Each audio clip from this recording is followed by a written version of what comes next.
Halo teman-teman, kali ini kita akan belajar tentang bab 5, yaitu Wilayah Negara Kesatuan Republik Indonesia, dengan submateri upaya menjaga keutuhan wilayah. Yuk, kita simak bersama-sama bagaimana cara kita menjaga keutuhan negara kita. Cinta tanah air adalah kewajiban setiap warga negara. Tempat kita lahir bukan hanya rumah atau lokasi, tapi juga tempat pertama kita belajar dan mengenal dunia. Dengan mencintai tanah air, kita juga belajar menghargai lingkungan sekitar, keluarga, dan orang-orang di sekitar kita. Bahkan, dalam ajaran agama apapun, cinta tanah air dianggap sebagai bagian dari iman. Jadi, mencintai tanah air itu bukan sekadar kata-kata, tapi harus diwujudkan dalam sikap sehari-hari. Cinta tanah air dimulai dari lingkungan terdekat, yaitu keluarga, sekolah, dan masyarakat. Kita harus menjaga lingkungan tetap aman dari segala gangguan, baik itu dari tindakan yang merugikan maupun perilaku yang merusak persatuan. Soekarno pernah mengatakan, perjuangan melawan bangsa sendiri itu lebih sulit daripada melawan penjajah. Artinya, menjaga persatuan di tengah masyarakat dan keluarga sangat penting agar tidak terjadi perpecahan. Jadi, setiap tindakan kecil kita di lingkungan terdekat ikut menentukan keutuhan NKRI. Sebagai warga negara, kita memiliki hak dan kewajiban. Hak berarti kita berhak hidup aman dan nyaman, sedangkan kewajiban berarti kita bertanggung jawab menjaga keamanan dan ketertiban lingkungan. Kesadaran ini mendorong kerjasama antar warga sehingga hidup menjadi tertib dan aman. Daerah tempat kita tinggal menjadi kunci utama memperkuat keutuhan wilayah NKRI. Dengan menghargai dan menjaga lingkungan sekitar, kita sebenarnya sedang memperkuat persatuan negara. Agar NKRI tetap kuat, ada beberapa sikap yang harus kita hindari. Pertama, individualisme, yaitu selalu mementingkan diri sendiri dan menutup diri dari lingkungan sekitar. Kedua, sukuisme, yaitu menganggap suku sendiri lebih unggul dari yang lain. Ketiga, etnosentrisme, yaitu merendahkan budaya bangsa lain. Keempat, fanatisme, yaitu menganggap keyakinan sendiri paling benar dan merendahkan orang lain. Dan terakhir, ekstremisme, yaitu menggunakan cara kekerasan untuk mencapai tujuan. Semua sikap ini dapat menimbulkan konflik dan perpecahan, jadi kita harus menjauhinya. Sekarang, mari kita lihat sikap yang harus dikembangkan.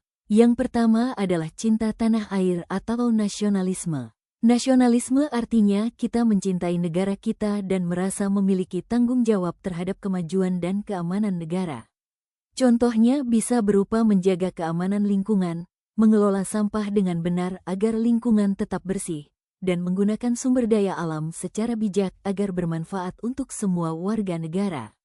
Sikap kedua adalah rela berkorban. Ini artinya kita siap membantu orang lain atau negara tanpa pamrih. Misalnya, menjadi relawan saat ada bencana alam, memberikan sumbangan berupa makanan atau pakaian kepada yang membutuhkan, atau ikut upacara bendera dengan khidmat setiap Senin dan Hari Besar Nasional. Sikap ini menunjukkan kepedulian kita terhadap bangsa dan negara. Sikap ketiga adalah toleransi, yaitu menghargai perbedaan di sekitar kita. Indonesia adalah negara yang kaya akan budaya, suku, dan agama. Dengan toleransi, perbedaan ini justru menjadi kekuatan. Contohnya, kita bisa berteman dengan siapa saja tanpa membedakan latar belakang, menghormati teman yang sedang beribadah terlebih dahulu sebelum kerja kelompok, dan berbicara sopan agar tidak menyakiti perasaan orang lain. Sikap keempat adalah kerjasama atau gotong royong. Dengan bekerja sama, pekerjaan bisa selesai lebih cepat dan hubungan persaudaraan tetap terjaga. Misalnya, ikut kerja bakti membersihkan lingkungan setiap minggu, membantu tetangga yang sedang membangun rumah, atau bertanggung jawab menyelesaikan tugas kelompok di sekolah. Kerjasama juga membuat kita belajar menghargai usaha orang lain. Di keluarga, kita bisa mulai dengan hal sederhana, patuh dan hormat pada orang tua, saling menyayangi antar anggota keluarga, dan mengingatkan jika ada yang melakukan hal yang salah. Dengan lingkungan keluarga yang harmonis, kita belajar menjaga persatuan dan disiplin sejak dini.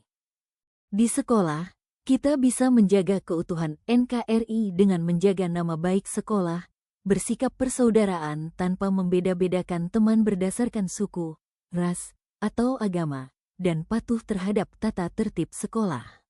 Lingkungan sekolah menjadi tempat kita belajar hidup bersama secara harmonis. Di masyarakat, kita bisa ikut menjaga keutuhan NKRI dengan cara ikut ronda malam untuk keamanan lingkungan, menjaga kebersihan agar lingkungan tetap asri, dan melestarikan nilai-nilai tradisi masyarakat. Semua tindakan ini sederhana, tapi sangat penting untuk menjaga persatuan dan keamanan daerah kita. Kesimpulannya, menjaga keutuhan wilayah NKRI dimulai dari diri sendiri. Kita perlu mengembangkan sikap cinta tanah air, toleransi, kerjasama, dan rela berkorban.